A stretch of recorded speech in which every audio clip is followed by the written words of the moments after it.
What's up, YouTube? It's JRJuggernaut1. Welcome to another daily discussion, guys. I haven't done one in a while. Sorry about that. But yeah, here's a new one. A few things I want to mention quickly. Number one, I'm going to be doing a few videos on kind of what to expect from Nats. Just there's some things I want to talk about related to it. Um, so that's going to probably start tomorrow, and then it's going to continue on Friday, and then I guess on Sunday I'm going to talk about how I feel about the final outcome. Uh, but yeah, that's also it. But the reason I'm doing this is because there's two decks I realize I really should talk about before Nats begins, because these are two very good decks in my opinion, and they're definitely going to be played, and I know there's some people out there thinking these decks might actually win. So yeah, I definitely think I should talk about them. Um, But yeah, so let's get started. The first deck I'm going to talk about, honestly, I don't care what anybody says about this deck. I like this deck. I think it's a solid deck, and I still think it's very playable in this format. Yeah, it's Gladiator Beasts, and I know other people have talked about this as well. For example, Mega Capital G has mentioned that like the Gladiator Beasts are one of the three decks he thinks are like the best in the meta right now. I don't know if I agree with that statement, but I definitely think Gladiator Beasts are an overlooked deck. Gladiator Beasts have a lot to offer. They have for a while, and they've consistently done well. Problem is, people feel like that because of decks like X-Sabers and Infernities, Gladiator Beasts aren't good. I do agree and disagree with that statement to an extent, but I'll get to that. Now, what are the positives and negatives with Gladiator Beast? It's pretty straightforward. Gladiator Beasts have been a while for a long time, so people obviously have a good idea of how it works.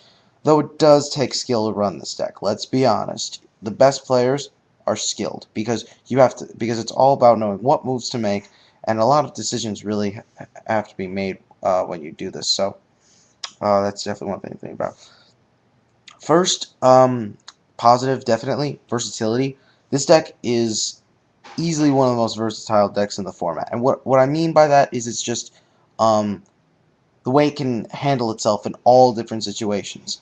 I mean, you've got Murmillo for monster destruction, Bestiari for spell trap destruction, Geyser for general destruction, Heraclinos for lockdown, you've got Retiari, which removes stuff, Hoplimus, which becomes a wall, Samurai, which can become a searcher, Test Tiger, which can give you an extra summon if you're that desperate, um, and a quest which can let you retrieve a Gladiator Beast card. That's a lot of different things you can do. Now, granted, it can't get you out of every situation that you're in, but it's just the fact that it can do all these different things, you know, that's definitely a good thing. Number two, obviously, is what I would like to. The way I put this is one of my favorite parts about the Gladiator Beast deck is that it can be both aggressive and it can also lock you down. You have the aggressive cards like you have Laquari, which are beat sticks. You've got a bunch of monsters which can be standard beat sticks, but then also you can go into Heraclinos, which can lock you down, and you've also got War Chariot, which stops your opponent's monster effects. It's really impressive in a way because you can just shut down your opponent. Um, I mean, there's the Heraclinos lockdown, where you have Heraclinos, a few cards in hand, and War Chariot. So if your opponent tries to eliminate Heraclinos with a monster effect, you've got backup. And most likely, your opponent won't be able to do two like monster won't be able to use two monster effects like that in the same turn. So it really screws you over, or screws your opponent over. Definitely amazing. Um, And the last positive side to this deck, which is really important if you think about it, is the fact that this deck has, in my opinion, no terrible matchups. I'm dead serious here. Think about it. Is there any deck that totally wrecks Gladiator Beasts? No, there isn't. I don't. I'm just saying that with Gladiator Beasts, it's pretty obvious that, you know, you're going to go up against a deck, and they'll have stuff that'll hurt it, but it can find ways to get around it. It can potentially beat any deck. That's just awesome. And plus, it can even side in cards like Dimensional Fissure, which kill other decks. Gladiator Beasts are, to an extent, like they're just awesome. Of course, there are negatives to it. We know that. So let's talk. I just want to talk about those. First negative, most important, lack of speed. Gladiator Beast decks unfortunately don't have a lot of speed, and as a result, they are unable to keep up with decks like X-Sabers and Infernities. And that's the reason why those decks beat out Gladiator Beast. They usually are able to to finish them off before they can establish a real like lockdown presence, you know? Sad but true. Let's see. Oh yeah. Another negative which is annoying is how well, with siding against the deck, there are a lot of different cards you can side in. However, this can also be considered a plus side because there are a lot of different cards you can side in, and a lot of people always seem to be unsure what they want to use. The two cards I'm mainly referring to are Legendary Jiu-Jitsu Master, which of course if it's attacked in defense mode by an opponent's monster, the monster is returned to the top of the owner's deck. That's awesome.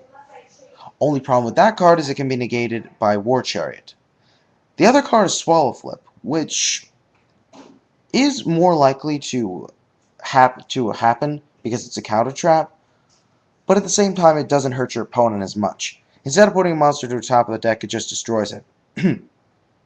Which of course is good. But I'm just saying, think about it. What screws over your opponent more? Putting one of their monsters to the top of their deck and they don't get the effect, or just simply negating the summon. I just think about it. Especially they could just recover it, so whatever. And I guess the last negative to this deck is, I guess I would say just just kind of the kind of the reliance on spells and traps in a way, like the deck can run Cold Wave, but I think it's kind of annoying that the deck is just like if your opponent just clears your spells and traps away, you can be in a lot of trouble, the only other out you have is like Test Tiger. Yeah. But yeah, again, Gladiator Beast, great deck in my opinion. I just think the deck has really survived the format. It's never been that broken to the point where it's been on top, but for a while it's just been towards the top, There's just always a few decks that are better than it. This deck's barely been hit by the ban list. The only thing that's been touched is Bestiari, and it's at 1. However, and this came from my friend, he told me that in the last format there was a rumor going around supposedly that Bestiari was gonna go back to 2 on the last ban list, but it didn't because they wanted to see how Glad Beasts would do in the coming format. I would be pretty pissed off actually if Bestiari did go to 2. Now, I know people argue, well, the deck's not doing that great in the format, so it's understandable. But think about it. Don't you think Gladiator Beasts become a bit too broken if you put Bestie back at 2? Yeah, I'm just saying, how can you saying, how can you actually think that the format will be balanced? Maybe I'm wrong, but whatever. Alright, I'm going to post a new video in a little bit, but I hope you guys enjoyed this one. This Gladiator Beast. I really wanted to do this video for a while, guys, so I'm glad I finally got to do it. Remember, anyone who says Gladiator Beast suck, they are sadly mistaken. This is JRJuggernaut1 signing out. Peace, guys.